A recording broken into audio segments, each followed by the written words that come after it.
I've been busy more recently with, I'm in assisted living, of course, as you guys know, really doing a lot of things there with bigger size facilities. We're doing like 16 beds and up is what we're looking at. So not the smaller, like residential home-based assisted living stuff. I'm not doing that stuff anymore. This show is sponsored by Hive Mind CRM.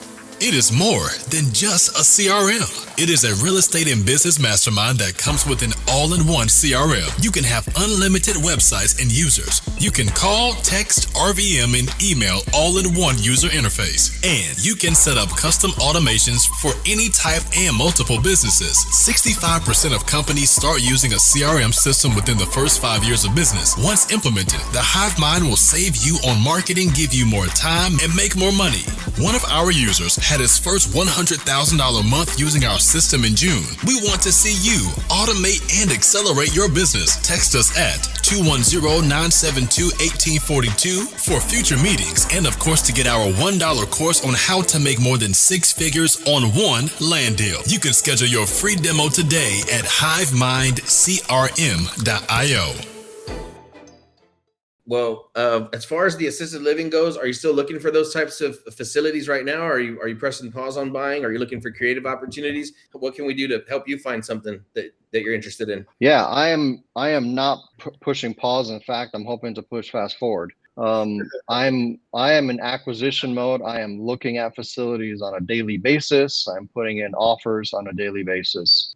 Creative would be awesome. I put in a creative offer actually last week on a 42 bed facility here in San Antonio. We'll wait and see what happens with that one. But our business model is focused around mid-sized facilities. So typically between 50 and 50 beds is what we're looking at. We believe we can provide a more hands-on, person-centered, higher quality of care in that setting, as opposed to, a more institutionalized, bigger facility feel. We're not about that. We prefer that home feeling for our residents and their families, honestly. We're also doing, it's like a holistic type of care where we're providing organic food, where we're helping people live more functional type of medicine. It's a whole thing we're trying to grow right now, and we're trying to build a fund around it, and there's lots of opportunities there. The senior care business has a lot of ancillary businesses that can also be tied to it, which we're exploring options to grow those businesses too. So I grew up, my partners and I, we grew up doing assisted living. When I was 10 years old, my parents bought their first assisted living, and I grew up around seniors, and we grew up in the home, and this is like normal for us. So this is us. This is what we do. We do assisted living. It's a family business. We're going to always do assisted living, but we are definitely not pushing pause. We're looking all over San Antonio, all over, looking to acquire and add to our portfolio. Did you say 15 to 50? 15 to 50, yeah. Okay. I just want to clarify that because I heard 50 to 50 and I'm like, you meant 15. Let me double check that. 15, yeah, 15 beds, between 15 and 50. And we prefer all of our facilities to have private bedrooms. We're not double occupancy. We're not doing any of that stuff. It's all private bedrooms. Have you done any conversions? It seems like it's not your model anymore because you're looking for, it looks like you're like a medium range. You're not looking for like institutional stuff. Or you're not looking for like little house conversions. Looking for that middle ground. Yeah, we're looking for that because when you're talking about that particular bed count, there are certain restrictions in terms of zoning that have to be in place. So we're typically talking about multifamily or commercial zoning. We're talking about access to public water generally, because we're needing high capacity for fire suppression. There's lots of little things that go in there. Assisted living is a great business to be in. Beside the fact that we're helping people and we're supporting people and we're providing assistance to a lot of people, we are also able to do great returns for investors, right? So it's got a high barrier of entry. Yeah. I'll be honest, it's not an easy business to get into. It's very operational intensive, but because of that, we feel like that high barrier of entry does two things. It makes it hard for people to get into, and it makes it so that there's less competition, right? There is lots of competition, just like every business has lots of Yeah. competition, but that higher barrier of entry makes it good for us because having been in this business for such a long time, we're able to leverage some of our experience. One of the things I really love about this is it's generational. That's so crazy because like a lot of people. I mean, this is my first. I'm coming into this myself new, so it's kind of cool that you're generational into it. What's your expectation as far as the fund? I know you're very preliminary on it.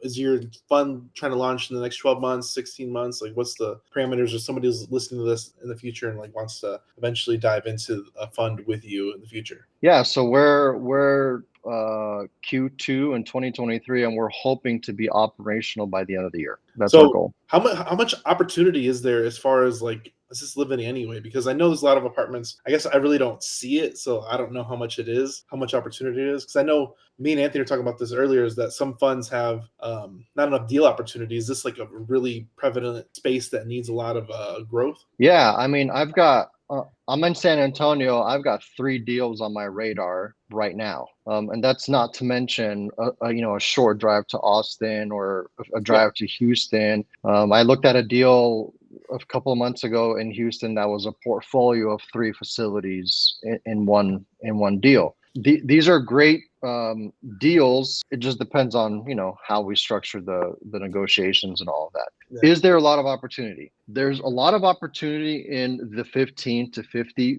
bed space, because to get into that, if you're coming from the smaller side of the market, it's hard to do that jump into that size of facility, right? You're typically operating a home type assisted living, a residential type assisted living. And so to jump into that bigger facility, it's a pretty big commitment, right? Both financially, but also operationally in terms of manpower and hiring staff and all of that. If you're looking at the higher end of the market in terms of size and bed count above 50 beds, you're dealing with much bigger players, right? The Brookdales, the Segoras, like the bigger facilities that are doing 100, 150, 200, 250 beds. It's hard for us to compete against those bigger facilities, right? Yeah. We feel like the 15 to 50 bed is a great range to be in because you're getting a lot of tired landlords, right? The same thing still applies in this real estate transaction. There's a lot of tired landlords. Maybe there's operational issues. Maybe there needs to be some sort of capital investment back into and you're not competing with those big players in that size market. Okay, man, you're really onto something. So I know we talked about this before, but I would like to find a way to hold big giant houses. So are these going to be like apartment type buildings, or what type of building structures would we be looking for? So first, let's start with the zoning. It needs to be multifamily or commercial. Okay. The right? whole structure, whatever it is, needs to be multifamily or structure. Yeah, the actual city zoning on the property needs to be either multifamily or commercial. Okay. We are typically looking at single level, right? We're not doing multi-level 2 floors with elevators. We're not doing that sort of thing. It's all single level. So think about it. If you need to put 16 beds, let's say, at a minimum of 120 square feet per bedroom, and you're talking about a fairly large size building, so we're typically looking at an acre roughly, plus or minus, minimum to do this size of a structure on it. That's amazing. Are you doing ground up? You're doing existing and taking them over? Yeah, we're not doing any developments. We're considering it. It's definitely on the radar. But our strategy probably for the next 24 to 36 months is going to be acquiring these tired landlord type of situations, doing any capital infusion in terms of bringing the facility up to modern. We're trying to shoot for that modern luxury type of experience, right? That we're playing in the higher end of the market. So if the facility needs to be updated and brought to that level, then we'll do that. And then our plan is to operate for several years for the lifespan of the fund until we exit it. So and this is a great question, I think leads into this one. What type of determines like that high-end luxury type feel? Is it based on people's budgets? And then what can you expect as far as income per bed, as far as a facility? Yeah, so now we're talking about like target market stuff, right? Yeah. So the way that I think about it pretty simple. Like I create an avatar in my mind, right? You have to remember we have 2 different clients: the resident, the actual person living in our facility, but we also have their family, right? Because that's a big part of it, right? Mhm. Yeah. And so we're typically trying to target people who are ultra luxury, but definitely above middle class. And we're typically charging a pretty high number. And so because we're doing that, we have to really target a specific kind of person, right? So we're typically targeting, mom or dad who has a son or daughter who is a professional, right? This is the avatar we're building. So imagine Mr. Doctor is driving to the hospital, he's driving home. Hey, he wants to stop by and see mom who's in assisted living, wants to be able to pop in, right? There's a few things that we need to unpack. Number one is we're trying to target people who have the means to pay for our services. And it's not like we're just charging high costs for no reason. Like we believe we provide the best care in the city. Like if you're worried about budget, fantastic. But if you want the very best care, this is the place for you. We're typically targeting people who have the means. Where does that come from? It typically comes from a retirement plan. They may have a second house or a first house that they can sell. They typically have pensions. So they have a little bit of means in order to pay for these services. So that also means that we're not going to be way out in the boonies. Like we need to be somewhere like right off the freeway, like on the way between the hospital or the law practice and their super nice areas, because most doctors and lawyers live in typically really nice neighborhoods. So we want to be somewhere in that corridor between work. That makes sense. That makes a lot of sense. And as far as what price point per bed, because I have my wife's, she has a great aunt in her 70s, and we were looking into elder care, different areas, different pricing, and it's become not necessarily like a large topic, but it's really making you like realize what it costs to have those amenities, because they are, and like you said, that if you want somebody nearby and just somebody there because you're still working, you're a professional, like you said, you want to have them close by. You want to have your loved ones close by. Exactly. Within the senior care assisted living space, there's typically two different pricing structures.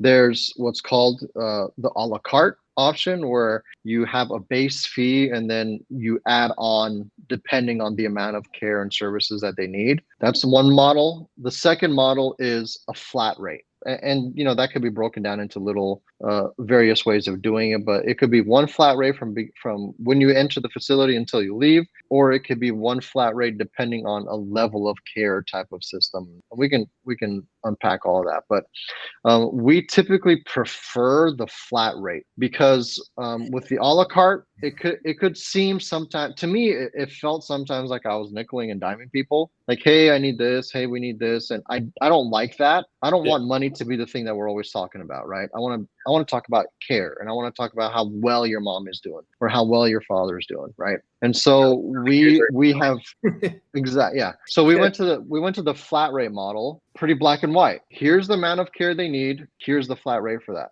And it made it so that the whole pricing thing was much more clear. Everyone was way happier. And as providers, we have to remember that if we're going to charge a flat rate for everyone that comes in, obviously there's people at different levels of care within that facility. So sometimes we're going to be what feels like we're overcharging some people. Like if someone's pretty independent, it might feel like we're overcharging them. But perhaps they grow in their chronic condition or acuity and they get sicker or whatever it is. And now they're needing a lot more hands-on care, maybe one-on-one or two caregivers to one person kind of care. And all of a sudden it feels like we're not charging enough, right? Because now I have to pay extra staff and there's extra costs.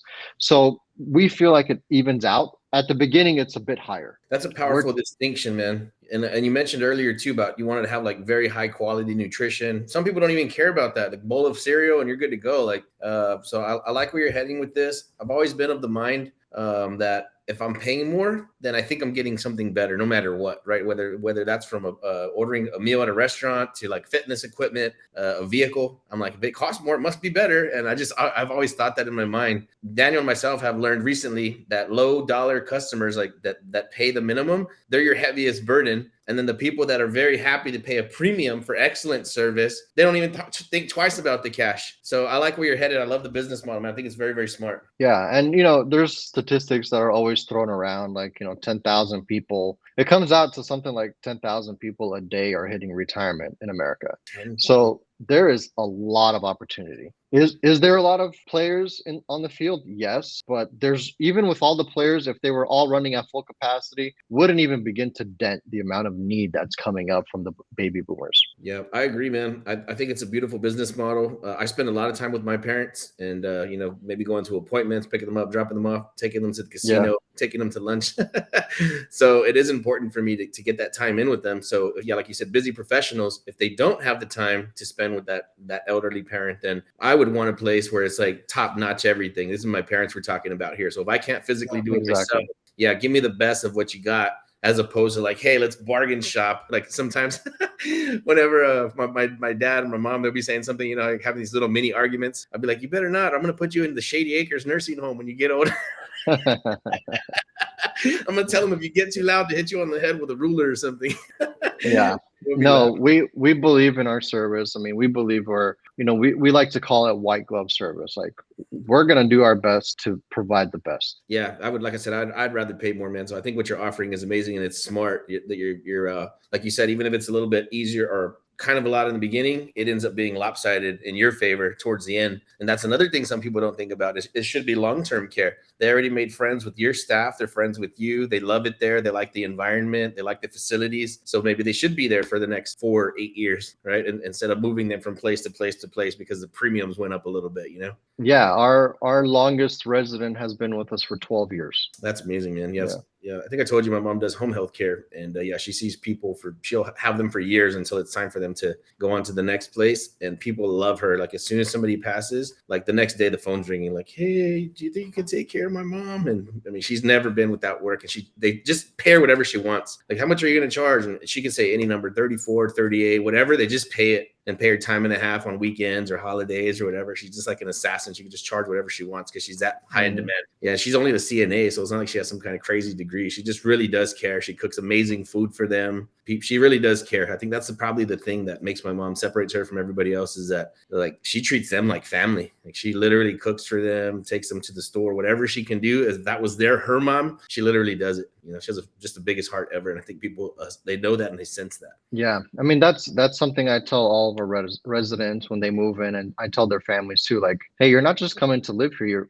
You're becoming part of our family, and we're becoming part of your family now. And you guys are going to be here for holidays, and we're going to be with you at some of your most difficult times in your life. And let's just build that relationship, realize that we're here for each other. We're going to do our best to support you as much as possible, because that's what it's about. We're here to help people.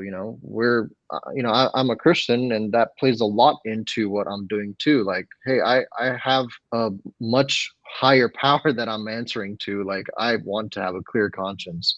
I love that you said that, man. And maybe it's a Texas thing or a Southern thing. I don't know, but that's something that people avoid in business. And I know there's this cliche thing, like, oh, if somebody talks about their religion in their business, like, they're probably trying to sell you something or they're lying. And in my mind, I think if somebody is a Christian or a Catholic and that's the only thing I know about them, I already trust them.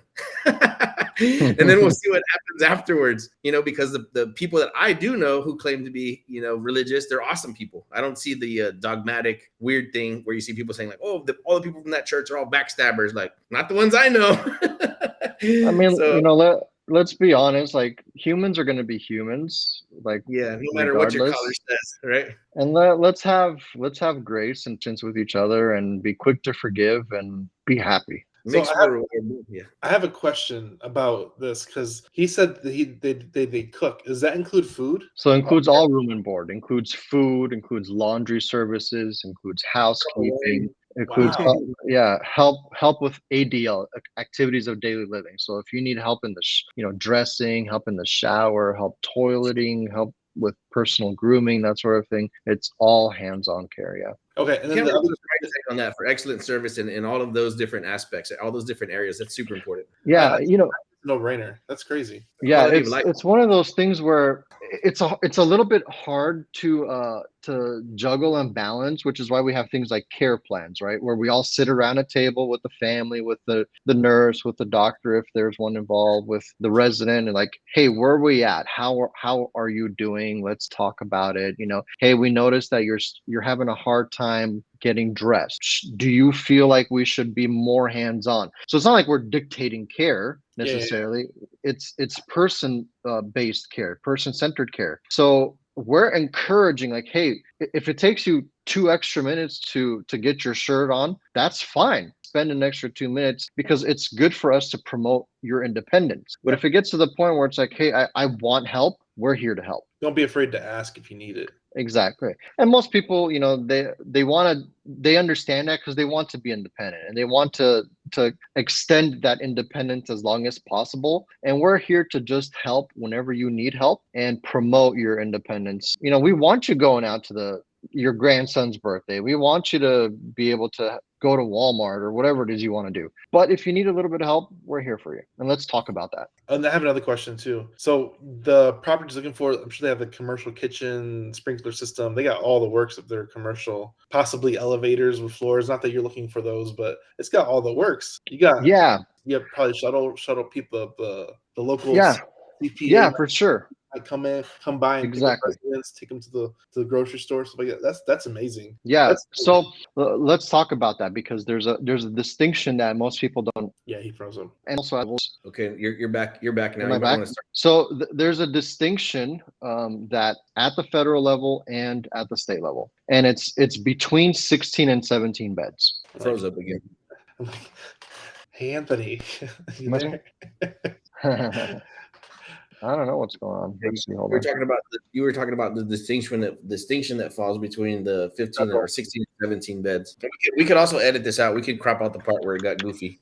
Yeah, let me something's updating. Let me just pause everything. Yeah, don't worry. We can just snip this right out like it never happened. So at the federal level and at the state level, typically there's a distinction between 16 and 17 beds, right? 17 beds and above is typically seen with more of a commercial eye. And there's things that play into that. So there's things like you need to have a triple sink. You need to have a much more robust fire hood over the cooktop. You need to have janitor's closets with like little sinks in them and all that stuff, right? 16 beds and below is typically residential, exposed to as many rules and regulations as you are on that 17 bed. So we're really trying to hit that 16 bed mark. Helps us fall under the residential side of licensing and contracts, but it also is almost an ideal ratio of caregivers to provide awesome care, because we're providing care, right?